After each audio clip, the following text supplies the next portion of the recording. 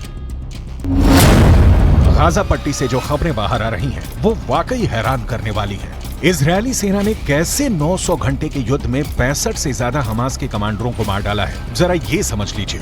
Hamas के लड़ाकों के बीच इजरायल के कुछ ऐसे एजेंट हैं जो हमास के कमांडर और लड़ाकों के हर हमले और हरकत की खुफिया जानकारी इजरायल की खुफिया एजेंसी और सेना को दे रहे हैं। जैसे ही सुरंग में छिपे हमास के लड़ाकों और कमांडरों की जानकारी का सिग्नल हमास के बीच छिपे एजेंट इजरायली सेना को देते हैं, उसके बाद इजरायल तेजी से अपने हवाई और जमीनी कमांडरों को टारगेट की लोकेशन की जानकारी देता है, जिसके बाद सुरंग में मौजूद इजरायल के एजेंट एक सुरक्षित दूरी पर चले जाते हैं, जबकि हमास के कमांडर और बाकी लड़ाके इजरायल के हवाई और जमीनी हमले में बुरी तरह से मारे जाते हैं। एक अनुमान के मुताबिक हमास के 5,000 से ज्यादा लड़ाकों को इसी तरह से खुफिया इनपुट के आधार पर इजरायली सेना ने मार गिराया है। यहाँ तक कि 65 से ज्यादा हमास कमांडर इसी तरीके से इजरायल ने मार डाले हैं। שבנה האדם אי פעם. כל העיר הזו היא בסיס טרור אחד גדול. מתחת לקרקע קילומטרים של מנהרות. הן מתחברות אל בתי חולים, אל בתי ספר, הן מחוברות ביניהם. יש בתוכם חדרי קשר, מחסני תחמושת, מקומות לינה, והכל על מנת לשמש 365 दिन करेंगे जंग, हमास के लादेन का दावा। एक और खबर फिर से आई है कि हमास के ओसामा बिन लादेन के नाम से मशहूर हमास का टॉप कमांडर और नेता याह्या सिनवार सुरंग में छिपकर हमास के हमलों को कंट्रोल कर रहा है। खबर तो यहां तक आ रही है कि हमास की तरफ से पूरे ऑपरेशन की कमान इस वक्त याह्या सिनवार का छोटा भाई मोहम्मद सिनवार उठा रहा है। हमास के लादेन याह्या सिनवार का छोटा भाई मोहम्मद सिनवार बेहद शातिर और क्रूर है, जो इस वक्त इजरायली सेना पर हमला करने में जुटा है। यही हमास की सुरंगों से हमले इजरायली सेना पर करवा रहा है। हमास के दावों में इसलिए भी दम नजर आता है क्योंकि 1 महीने से ज्यादा की जंग में हमास अभी गाजा पट्टी, वेस्ट बैंक में इजरायली सेना पर तगड़े हमले कर रहा है। अब आप ये भी जान लीजिए कि पिछले 24 से 48 घंटे में इजरायली सेना ने हमास के सफाए पर क्या दावे किए हैं। 6 देशों की जंग लड़ रहा हमास, इजरायल से डरा अरब। वहीं हमास के दावे के ठीक उलट इजरायली सेना ने दावा किया है कि पिछले 24 घंटे के अंदर आईडीएफ ने 150 से ज्यादा आतंकियों को जान से मार डाला है। आईडीएफ का दावा है कि हमास के 150 लड़ाकों के मारे जाने से उसकी रीढ़ टूट चुकी है, लेकिन यह भी सच है कि सिर्फ 24 घंटे के अंदर आईडीएफ के 6 सैनिक हमास से जंग में मारे गए हैं। यहां तक कि गाजा पट्टी में मौजूद अल शिफा अस्पताल के पास भी इजरायली सेना की भीषण जंग हमास के लड़ाकों के साथ चल रही है। इजरायली सेना का दावा है कि अल शिफा अस्पताल में मौजूद हमास के कमांड सेंटर के बेहद करीब स्पेशल फोर्स पहुंच चुकी है। आईडीएफ ऐसे दावे कर रही है। हमास और इस्लामिक जिहाद के 15 से 20 हजार लड़ाके इस वक्त गाजा पट्टी में जंग कर रहे हैं। इजरायली सेना के मुताबिक उनकी 401वीं ब्रिगेड ने हमास के शाकी बटालियन के बद्र आउटपोस्ट को खत्म कर दिया है। यहीं पर हमास के 150 आतंकियों को मार गिराया गया। इस जंग में इजरायली सेना के एक मेजर समेत 6 जवान मारे गए। हमास के शाटी बटालियन पर हमला करने के लिए इजरायली सेना को हवाई हमले, टैंक और आर्टिलरी यूनिट्स की मदद लेनी पड़ी है। सारी बटालियन को खत्म करने के अलावा इजरायली सेना ने कई जगहों पर हमास की मिलिट्री पोस्ट खत्म कर दी है, हथियार डिपो उड़ा दिए हैं। शादी सीमा के पास हमास का आउटपोस्ट आखिरी सबसे बड़ा पोस्ट था। इसके पास में रॉकेट लॉन्च स्टेशन था, उसे भी इजरायली सेना ने बर्बाद करने का दावा किया है। 6 देशों की जंग रहा हमास, इजरायल से डरा अरब। मिडिल ईस्ट की मीडिया में अब ये दावे किए जाने लगे हैं कि हमास अकेले दम पर 6 देशों का युद्ध कर रहा है, जबकि इजरायल की हथियार तकनीक के सामने हमास कहीं भी नहीं टिकता है। लेकिन फिर भी ईरान, तुर्की, जॉर्डन, सीरिया, लेबनान और मिस्र किसी भी कीमत पर हमास की हार को स्वीकार नहीं करना चाहते हैं।